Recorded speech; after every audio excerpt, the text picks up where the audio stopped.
मसूरी में लगातार बढ़ते पर्यटन दबाव, सीमित खुले स्थान और पर्यावरणीय चुनौतियों के बीच अब एक बड़ी राहत की तैयारी शुरू हो गई है।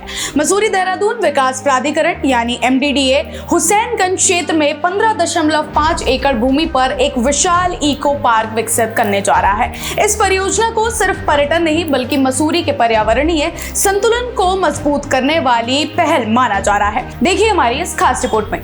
नमस्कार, आप देख रहे हैं खबर गंगा और मैं हूं आपके साथ अंजलि राव। पहाड़ों की रानी मसूरी में बढ़ती भीड़ और घटती हरियाली के बीच अब शहर को एक नया ग्रीन बफर मिलने जा रहा है।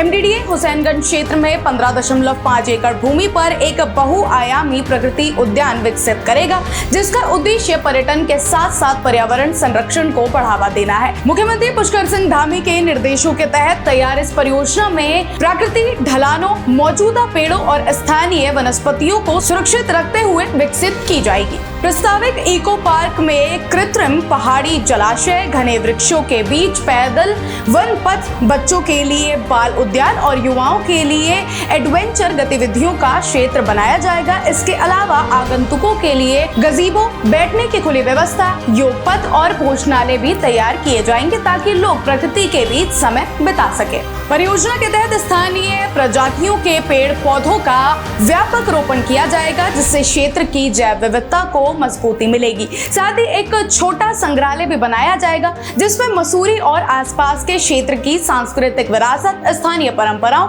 और जैव विविधता से जुड़ी जानकारी प्रदर्शित की जाएगी। ये पार्क न सिर्फ पर्यटकों के लिए नया आकर्षण बनेगा बल्कि स्थानीय लोगों के लिए भी एक सुकून भरा सार्वजनिक स्थल होगा। देखिए, बढ़ते शहरीकरण के साथ ही साथ जो हरित आच्छादन का क्षेत्रफल है या जो हम ग्रीन कवरेज बोलते हैं, उसको भी उसी रेशियो में बढ़ना चाहिए। राजधानी बनने के बाद क्योंकि देहरादून का एक काफ़ी विकास हुआ और हर तरह के, चाहे आवासीय हो चाहे व्यावसायिक गतिविधियाँ यहाँ बढ़ी हैं और उसी अनुपात में बिल्डिंग्स वगैरह का भी निर्माण हुआ, यहाँ की जनसंख्या बढ़ी। उनके लिए एक बड़े पार्क की ज़रूरत महसूस की जा रही थी, जहाँ पर बच्चों के लिए भी हो, पढ़ने वाले लोगों के लिए भी हो, जो रिटायर हो गए हैं या उम्र दराज हैं, सीनियर सिटीजन्स हैं, उसके लिए भी हो।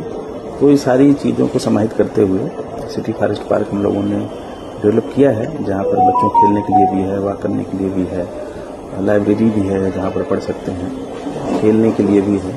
तो उसका रिस्पांस भी बड़ा अच्छा रहा है और अभी 14 नवंबर को काफ़ी बड़ी संख्या में बच्चों ने भी वहाँ पर घूमा और उसको देखा। जहाँ तक वृक्षारोपण और साथ ही साथ ग्रीन एरिया को हम लोगों ने विकसित किया है, वहीं पर एक लक्ष्य ये भी है कि ऐसी प्रजाति के वृक्ष वहाँ लगाए जाएं कि जैव विविधता को भी वहाँ संरक्षण मिले।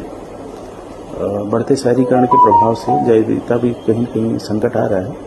जैव विविधता के संरक्षण में भी और उनके संवर्धन में भी ये पार्क अपना योगदान देगा। MDDA का कहना है कि इस परियोजना में न्यूनतम कंक्रीट और अधिकतम स्थानीय सामग्री का उपयोग किया जाएगा ताकि पर्यावरणीय प्रभाव कम रहे। ऐसे में मसूरी को विश्व स्तरीय पर्यटन स्थल बनाने की दिशा में ये इको पार्क एक महत्वपूर्ण कदम माना जा रहा है। तो ये थी हमारी खास रिपोर्ट। ऐसी खबरों के लिए बने रहे हमारे साथ और देखते रहिए खबर गंगा। नमस्कार।